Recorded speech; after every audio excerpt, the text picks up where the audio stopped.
Assalamu alaikum mes frères et sœurs, que la paix du clément miséricordieux soit avec moi et avec vous. Je fais cette vidéo, c'est peut-être la dernière car je suis en pleine réflexion de savoir si je vais me retirer de Facebook, réseaux sociaux, Instagram, etc.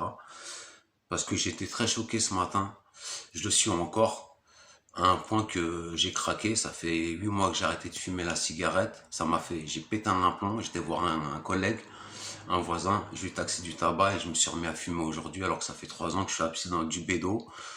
D'alcool, même si je buvais pas trop d'alcool. J'ai jamais consommé de drogue dure, à part dans le passé où j'allais charbonner pour faire 30 ou 40 000 euros, où ça m'est arrivé, honnêtement, de prendre deux trois rails de CC, pas dans le but de me défoncer, mais pour ça me donnait le sang-froid de pas blesser mes victimes. Voilà. Et depuis que je suis sorti de prison en 2016 et le viol, l'assassinat de la femme que j'aimais le plus au monde, j'étais un peu dans la déchéance, hein.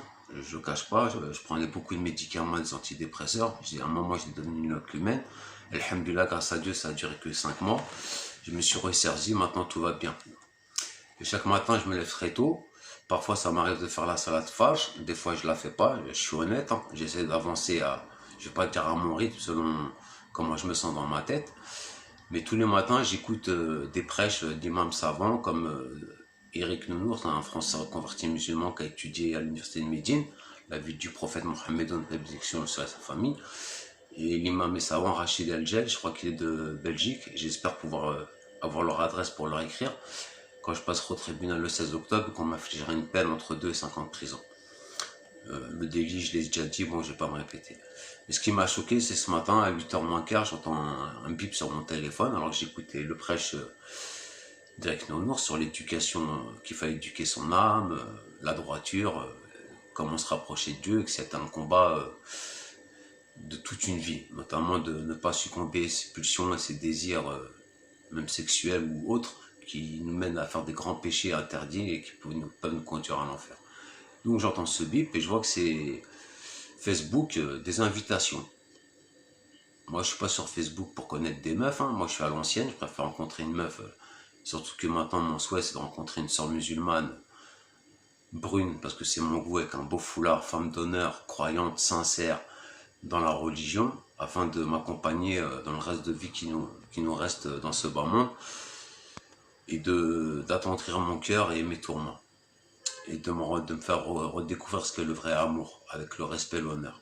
Les meufs de maintenant, hors musulmanes, ça m'intéresse plus, hein, je vous le dis franchement. Que ce soit dans tous les domaines.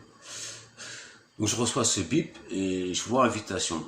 Je regarde une photo, je vois une gamine d'Afrique, je crois de Côte d'Ivoire, l'âge même pas 12 ans. J'hallucine, je bloque, je dis c'est quoi ce délire? Et alhamdoulilah, grâce à Dieu qui m'a donné une certaine intelligence, une certaine conscience, un certain niveau intellectuel, pas comme la pute de la République Zemmour. Et je me suis dit, ça, c'est le business de la pédophilie. Un. Deuxièmement, je vois une trentaine d'invitations que des meufs. Comme par hasard, pas de sœurs musulmanes. Eux, ils rentrent pas dans ce délire. Des meufs des États-Unis, de Chine, du Maroc, avec des photos, profil, il y en a qui avaient le cul en l'air, il y en a les seins en l'air, il y en a en string. Salut, t'es beau gosse, ou t'es pas beau gosse, j'aimerais bien te connaître, nanana. Je réfléchis, je dis, alhamdoulilah, Rabbi de m'avoir de l'intelligence que j'ai. Je dis deuxième chose. Après premier business de pédophilie, business prostitution. En plus, tu peux tchatcher une meuf ou elle peut tchatcher par Facebook, hein, c'est facile. Moi, je peux lui raconter de la science-fiction pour la pécho. Ça peut fonctionner. Elle va me mitonner pour cracher un billet pour la niquer. Alors que jamais je poserai un billet et ça m'est jamais arrivé de la vie. Et c'est pas aujourd'hui que je vais commencer à payer pour faire l'amour à une femme. Troisième chose, Dieu m'a créé comme je suis. Il y en a qui me trouvent beau, il y en a qui me trouvent moche. Ça, j'en ai rien à foutre, hein. Le principal, c'est le regard de ma mère et de ma future femme, Inch'Allah, musulmane, je précise. Les homos, j'ai rien, je suis pas homophobe, hein. Chacun, ils font ce qu'ils veulent de leur cul, hein. C'est Dieu qui les jugera. Mais wesh les mecs, vous voyez un mec sur Facebook, salut, je t'invite, tu te prends pour qui là? Moi j'en ai rien à foutre de ta gueule, je suis pas homosexuel, tu m'oublies. Donc je suis obligé d'aller dans les applications bloquer conversation. Moi Facebook, c'est pour passer un message politique, dire à mes frères et sœurs, Dieu est grand, clément et miséricordieux, qu'il faut se repentir de nos péchés, et attention, la sanction et la punition d'Allah peut être très sévère. Mais tant qu'on est vivant et en bonne santé, il n'est jamais trop tard pour se repentir. C'est pour ça que je suis sur Facebook. La troisième chose, c'est reprendre ma passion, après des années d'incarcération, écrire des textes, de la poésie, du rap, du slam. Je suis pas sur Facebook, Instagram pour avoir des plans cul ou quoi que ce soit. C'est pas mon délire, ça. Moi, je suis à l'ancienne, hein, j'ai 40 piges, j'ai 2 filles, un petit-fils. Moi, je préfère rencontrer une belle meuf dans la rue, sur une terrasse, prendre un petit café. Pas une boîte de nuit parce que ça picole, ça part en sucette, c'est de l'embrouille. Aller au cinéma, à l'ancienne. Après, je suis pas pour le mariage forcé, hein.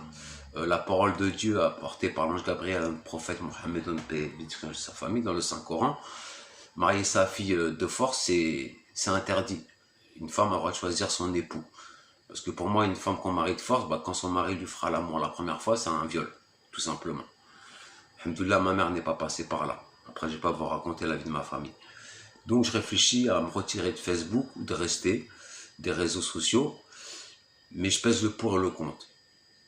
Je me dis, si je me retire, je peux plus faire mes vidéos, plus appliquer ma passion, l'écriture, exprimer par le rap, le slam, des textes que je ressens en toute sincérité, avec mes propres mots, mes propres rimes, qu'on aime ou qu'on n'aime pas. Et la seconde, c'est soit je me retire parce que j'hallucine, quoi.